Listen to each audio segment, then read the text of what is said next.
So hello everyone, this is CS Anitya Saraf, your friend, mentor and coach. So कैसे हैं आप? उम्मीद कर रहा हूं कि आप अच्छे हैं एंड आपने अपनी प्रिपरेशन स्टार्ट कर ली है जोरों शोरों से for the upcoming examination, right? And आपके प्रिपरेशन को और बेहतर बनाने के लिए और अच्छा बनाने के लिए हमारे साथ जुड़े हैं यहाँ पे Harsh Gupta. So Harsh has recently cleared his second group examination. Kanpur का रहने वाला है बट काम बड़े बड़े करता है. एंड इकोनॉमिक लॉस पेपर 60 में he has scored 86 marks. So 86 marks is quite a incredible number and I believe कि शायद इंडिया में टॉप 3 में तो होगा, राइट? जितना मैंने मार्क्स देखा है कि अभी तक मुझे 86 नहीं मिला, तो अगर कोई होगा भी तो टॉप 3 में तो पक्का हर्ष होगा. तो 86 मार्क्स काफी अच्छे मार्क्स हैं Harsh. And you have actually you have actually showed a path to all the other students कि economic loss paper 60 is a subject which can be very very scoring and it can be the game changer. तो यहाँ पे हर्ष हमें guide करेगा कि भाई हर्ष ने क्या किया टू गेट दैट 86 मार्क्स और कैसे आप सब भी क्या कर सकते हैं 80 plus marks economic laws paper 60 में टारगेट कर सकते हैं.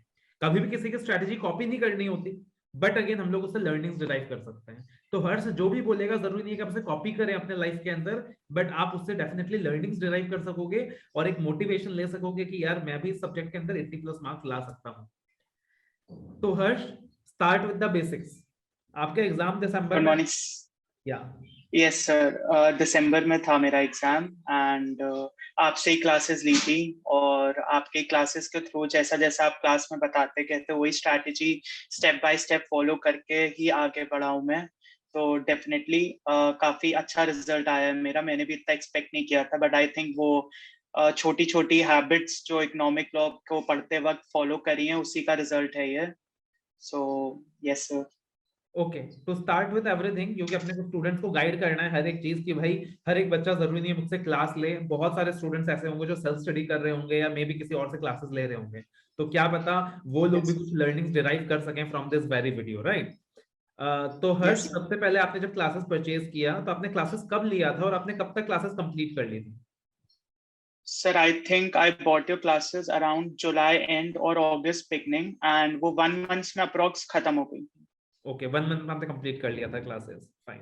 मतलब आपने थोड़ा थोड़ा ड्यूरेशन डेली बेसिस में देखा होगा, लाइक 1.5 आवर्स. तो उस तरीके से आपने डेली बेसिस में क्लासेस प्लान करी है. Yes, sir, I didn't want to rush things. मतलब मैं चाहता था कि मैं slowly grasp करूं सारी चीजें, क्योंकि एक माइंड का भी एक्सेप्टेबल लेवल होता है. तो इसलिए मैंने बहुत slowly किया था, ना कि एकदम से मैंने एक हफ्ते में नहीं खत्म करी थी. क्लासेस 2 करी जा सकती हैं अगर कोई करने पाए, बट वही है कि क्वालिटी कॉम्प्रोमाइज नहीं करनी थी मुझे अपनी क्लासेस में. ओके, तो लाइक 2 घंटे की अगर आपने क्लासेस देखी तो आपका खुद का रिवीजन टाइम कितना था? मतलब 2 घंटे के कंटेंट को आपको रिवाइज करने में कितना टाइम लगता था? So around 40 to 50 minutes. Okay, 40 to 50 minutes. मतलब करीबन 50 घंटे का क्लासेस आपने देखा. तो आई बिलीव कि 50 घंटे के अंदर मुश्किल से 20 घंटा आपको लगा होगा उस चीज को रिवाइज करने में साथ साथ. Yes, sir. ओके, ठीक है. तो इसका मतलब है दिन का 2-2.5 घंटा अगर आप देंगे तो 1 महीने के अंदर you can complete the classes with 1 round of revision. मतलब एक बार जो क्लासेस के साथ अपना स्टडी वाला पार्ट होता है. अब यार ठीक है, क्लासेस तो एक बार आपने देख लिया, you saw the classes once. तो मेन चीज क्या होती है कि क्लासेस देख लिया हमने, हमें कंटेंट समझ में आ गया, हमें कॉन्सेप्ट समझ में आ गया, but after that how we go about the revision. आपने रिवीजन कैसे करा? जैसे क्लासेस के अंदर मैंने आपको समरी नोट से पढ़ाया था सबसे पहले, तो समरी नोट से पढ़ाया, फिर मैंने आपको आईसीएस स्टडी मैट से भी कराया था, है ना? तो what was your approach for the revision? और दूसरी चीज है कि आप जब इकोनॉमिक लॉस पढ़ रहे थे तो आपको ऑब्जेक्टिव क्या था? आपको ये था माइंड के अंदर कि नहीं यार सर ये तो ओपन बुक एग्जामिनेशन है, तो एक बार बस क्लासेस देख लेता हूँ, सुन लेता हूँ एंड एक बार रीड कर लूंगा, एग्जाम में चला जाऊंगा?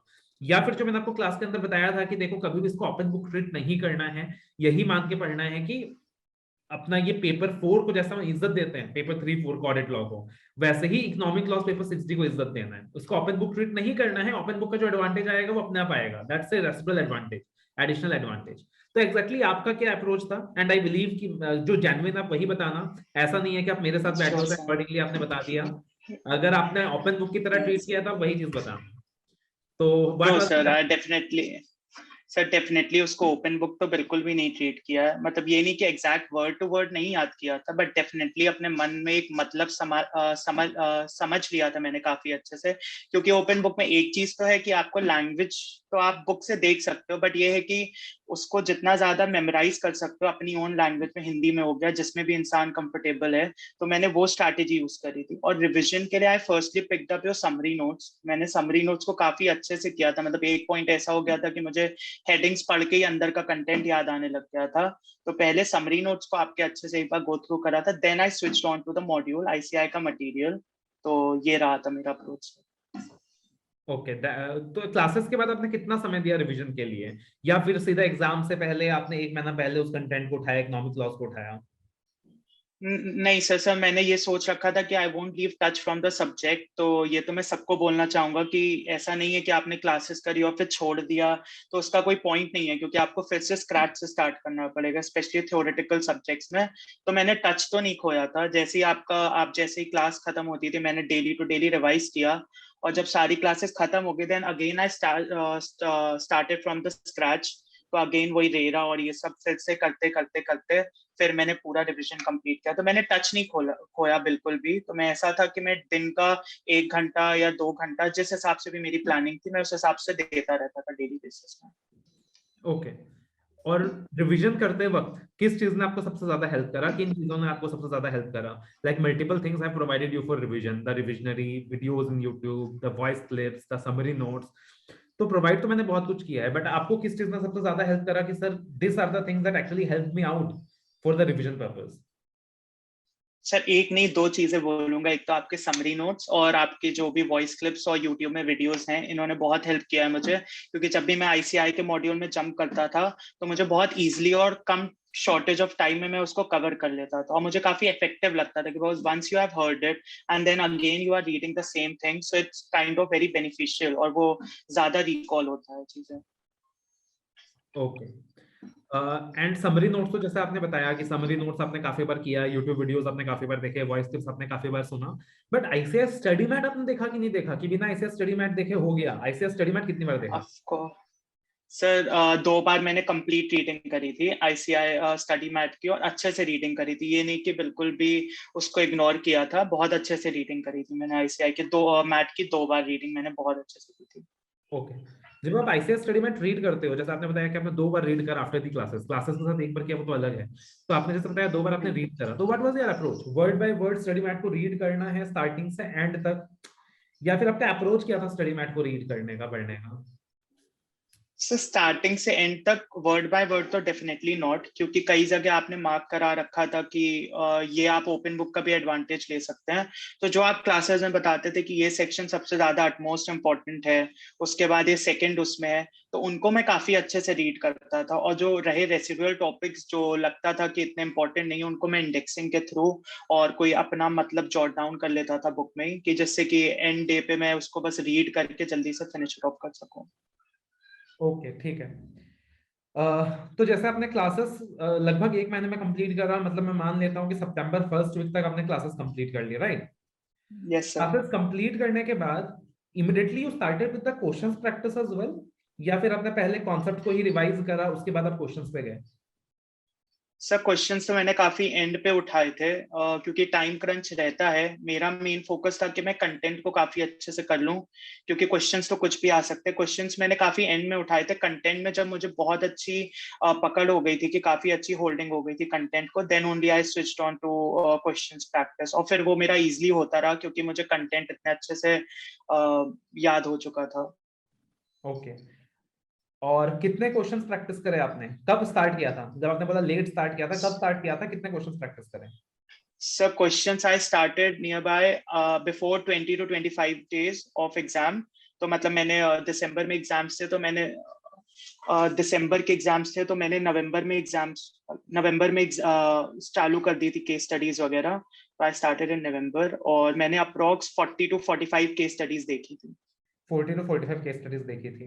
तो फिर आई बिलीव आपने वो yes case sir. Study digest वाला देखा होगा, क्योंकि मैंने आपको बताया था कि या तो यार टाइम है तो पूरा क्वेश्चन बैंक देख लेना, टाइम की कमी है तो जो केस स्टडी डाइजेस्ट में 40-50 क्वेश्चन इंस्टीट्यूट ने दिया है वो देख लेना।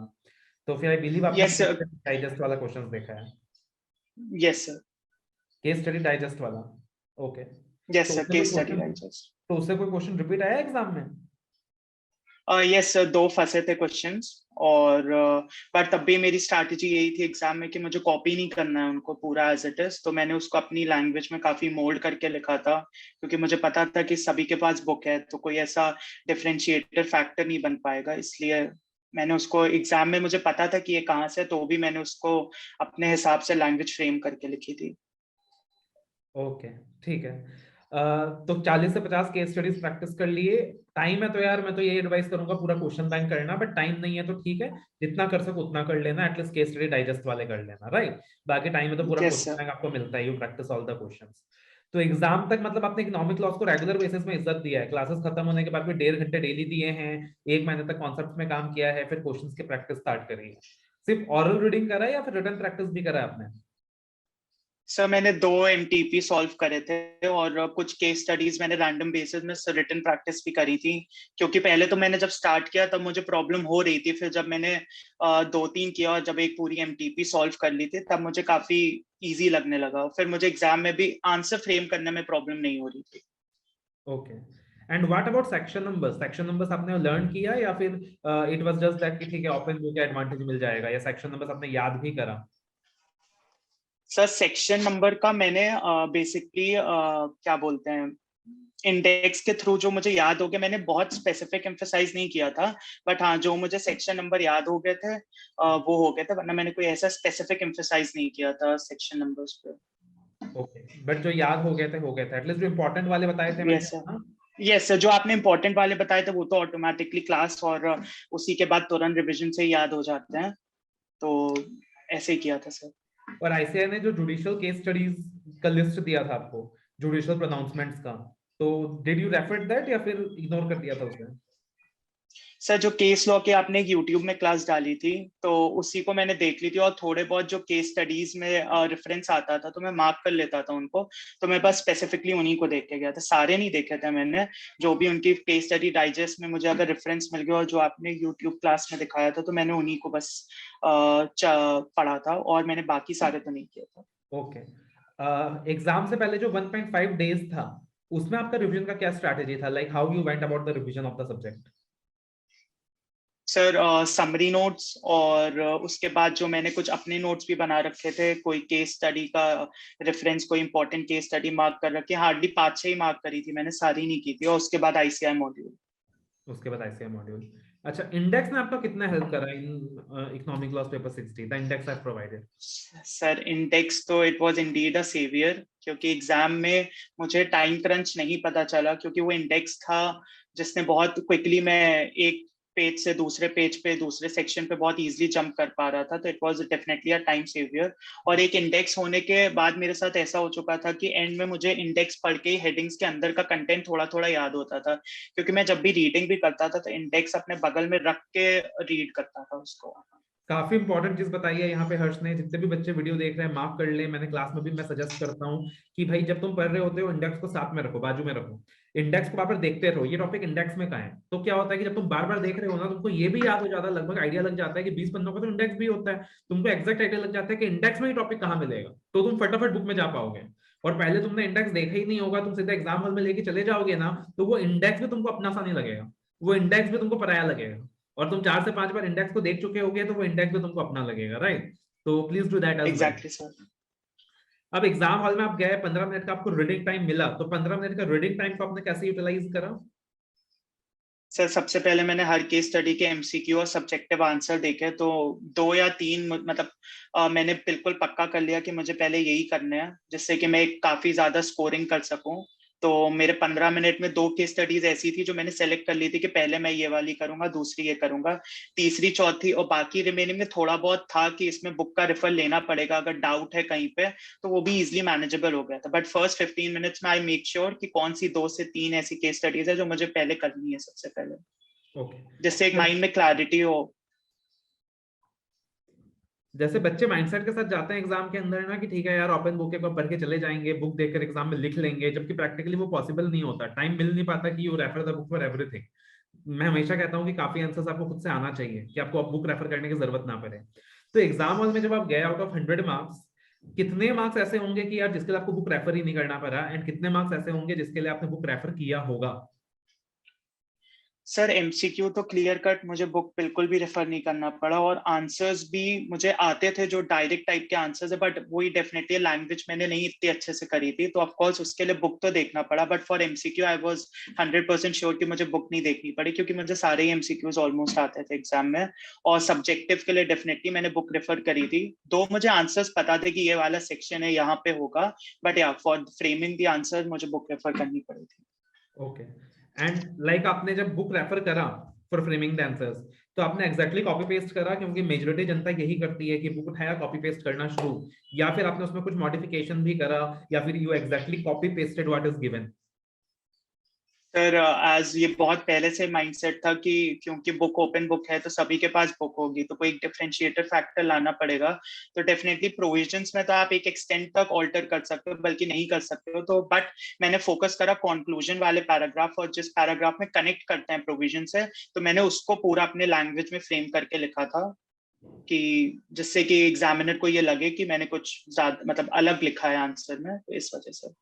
तो डेफिनेटली नॉट कॉपीड या प्रोविजन लिखा, बट उसके बाद जो कंक्लूजन और जो कनेक्टिंग पैराग्राफ होता है कि प्रोविजन से और केस स्टडी को कनेक्ट करके जो लिखना होता है, वो मैंने पूरा कंप्लीटली अपनी लैंग्वेज में लिखा था। ओके, तो अगेन हर्ष ने मैं बहुत अच्छे से गाइड किया है from starting till the end. इसमें काफी सारी चीजें ऐसी हैं कि यार जिन बच्चों ने मुझसे क्लासेस नहीं भी ली है ना, तो भी आप इसे यूज कर सकते हो। जैसे फॉर एग्जांपल, ठीक है यार, हर्ष ने मेरी क्लासेस देखी थी, बट आप जिस भी टीचर की क्लासेस देख रहे हैं, तो मेक श्योर कि यार स्टार्टिंग में तुम क्लास 1 महीने में कंप्लीट कर लो। इतनी बल्कि क्लासेस अगर ले रहे हो कि ज्यादा ड्यूरेशन है, तो कम पहले लेना, फिर एग्जाम से 3 महीना पहले मत लेना, है ना। उसके बाद डेली बेसिस में टच नहीं छोड़ना है सब्जेक्ट के साथ, जैसे कि हर्ष ने बताया। Make sure you are in touch with the subject, right, चाहे समरी नोट्स के थ्रू हो, रिविजनरी ऑडियो क्लिप्स के थ्रू हो, वीडियोस के थ्रू हो। रिटन प्रैक्टिस करनी है, 1 महीने तक कॉन्सेप्ट से फैमिलियर हो जाना है, फिर क्वेश्चंस की प्रैक्टिस करनी है, जितना हो सके उतने क्वेश्चंस की प्रैक्टिस कर लेनी है। एंड जब भी पढ़ना है तो इंडेक्स को साथ में लेके पढ़ना है, you have to take the index along, right. So this are the important things that Harsh has guided till now. And exam hall में जाकर आपने एटलीस्ट एमसीक्यूज तो most of them without book refer किए आना चाहिए, और बाकी जहां बुक रेफर कर भी रहे हो तो वहां पे मेक श्योर करो कि प्रेजेंटेशन थोड़ा सा अपने ढंग से रखो, एग्जैक्टली उसको कॉपी पेस्ट ना करो, right. My last question Harsh, कौन कौन से रिसोर्सेज आपने कैरी किए थे with you in the exam hall? Sir ICI module, आपका केस स्टडी डाइजेस्ट जो क्वेश्चन बैंक आपने प्रोवाइड करा था, latest RTP MTP and master index, and of course with summary notes. Okay, मतलब सारे अस्त्र शस्त्र लेके गए थे। So it's always yes important sir. That you take all your weapons along with you, right. Economic laws एक ऐसा subject है यस सर। जहाँ पे आपको परमिशन है कि आप सारे अस्त्र शस्त्र लेके जा सकते हो, तो टेक ऑल थिंग अलोंग।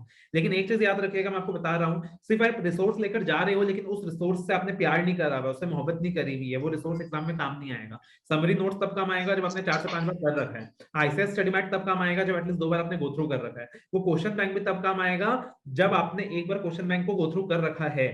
वो मास्टर इंडेक्स भी तब काम आएगा, जिसके लिए कहते हैं कि संजीवनी है इलेक्टिव सब्जेक्ट का, जब आपने मास्टर इंडेक्स को भी काफी बार रेफर कर रखा है, बट वो मास्टर इंडेक्स भी आपको एग्जाम में नया लगेगा। तो this is something important I will like to share with you all. And finally, based on this interview and based on the interaction with hundreds of students who have scored very great marks in economic laws, I will like to say you one thing, कि भैया economic laws जैसा scoring subject ना भी फिलहाल कोई नहीं है अभी। Economic laws is one of the most scoring subject ICI has given you as a gift, but please consider it as a gift. ICI ने इकोनॉमिक लॉज और कॉस्टिंग में या डीटी में कोई भेदभाव नहीं करा है। 100 नंबर का कॉस्टिंग है, 100 नंबर का डीटी है, 100 नंबर का इकोनॉमिक लॉज है। लेकिन आप क्यों इतना भेदभाव करते हो कि पूरे साल लगे पड़े हो कॉस्टिंग पढ़ने के लिए, डीटी पढ़ने के लिए, इकोनॉमिक लॉज का नंबर आता है एग्जाम से 1 हफ्ता पहले, क्योंकि ओपन बुक है। अगर ऐसा होता तो आईसीआई 20 नंबर का रखता ना, इकोनॉमिक लॉज का एक छोटा सा टेस्ट रख लेता। जब आईसीआई ने 100 नंबर का रखा है, तो आप कौन होते हो भेदभाव करने वाले? आप भेदभाव मत करो। yes, you devote more time to DT, costing, IDT because they require more time, but economic loss को भी भेदभाव मत करो यार। वहां पे 1000 घंटे देते हो तो यहाँ 200 घंटे तो दो। 200 घंटे में तो तुम मेरे 50-60 घंटे के क्लासेस भी देख लोगे, या जिस भी टीचर का तुम क्लासेस देख रहे हो, साथ ही साथ तुम 3 से 4 बार सिलेबस का रिवीजन भी कर लोगे, एंड एग्जाम हॉल के अंदर you can get very good marks. तो एटलीस्ट 200 घंटे तो इकोनॉमिक लॉस को जस्टिफाइड तरीके से दे दो। वहां 1000 घंटे देख के श्योरिटी नहीं है कि 50 नंबर आएगा कि नहीं आएगा। यहाँ 200 घंटे शिद्दत से दे दोगे तो श्योरिटी है कि 70 प्लस ले आओगे, if you follow all the tips and guidance. So please don't neglect this subject. Lastly, Harsh, क्या कहना चाहोगे आप स्टूडेंट से? Any kind of tips, any kind of guidance from your side, any motivation from your side? Sir, I would just say one thing कि economic law is definitely a game changer, provided we give equally respect to it, because उसके बिना नहीं फायदा है. मैंने नहीं expect करा था मेरे इतने मार्क्स आ जाएंगे, और इसने बहुत बड़ा हैंड है इसका कि मेरा टोटल बनाने में. और आई वुड लाइक कि सब लोग सर को फॉलो करें, और उनकी यूट्यूब वीडियोस भी काफी ज्यादा हेल्पफुल रही हैं. सो बस एक चीज है कि please don't treat it as a open book. कहीं कहीं एडवांटेज है काफी, बट अगर आप उसको इक्वल इंपॉर्टेंस दोगे तो definitely everyone will score 80+ in this subject very easily. Thank you so much Harsh for motivating everyone of you. So भाई इकोनॉमिक लॉज एक गिफ्ट है, गिफ्ट की कदर करो. 200 घंटे इज्जत से दे दो मुझे इकोनॉमिक लॉज में. मैं बोल रहा हूँ 70+ ले आओगे यार. 80+ चलो ठीक है, आता है बहुत अच्छी बात है, लेकिन 70+ तो पक्का ले आओगे. और एग्जाम्पशन भी एक सब्जेक्ट में आता था, आपको पता है कि how helpful it is to clear your C examination, right. So all the very best. उम्मीद करता हूँ ये इंटरव्यू आपके लिए बेनिफिशियल रहा होगा, फायदा मिला है इंटरव्यू से, तो कमेंट्स में जरूर मेंशन करना. Be thankful to Harsh. You can mention your thanks in the comment as well, right, because उसने अपना टाइम निकाला है. एंड हर्ष एक रिक्वेस्ट है on behalf of all the students community, यार अपने सर्टिफाइड कॉपीज जरूर मंगाओ, जनता देखना चाहती है, राइट. तो अपने सर्टिफाइड कॉपीज जरूर मंगाओ, जनता देखना चाहती है. सेकंड ग्रुप आपका क्लियर हो गया, फर्स्ट ग्रुप अभी आपने देना है, और मुझे यकीन है कि आप ऑडिट लॉ में भी इतने अच्छे मार्क्स लेकर आने वाले हो. And again I am going to take your interview in this channel for audit law next time, right. Thank you so much, sir. Thank you so much. Sir, it was an honor speaking to you. Okay, so all the very best, Harsh, and all the very best to everyone. Thank you so much. Thank you, sir. Okay, sir.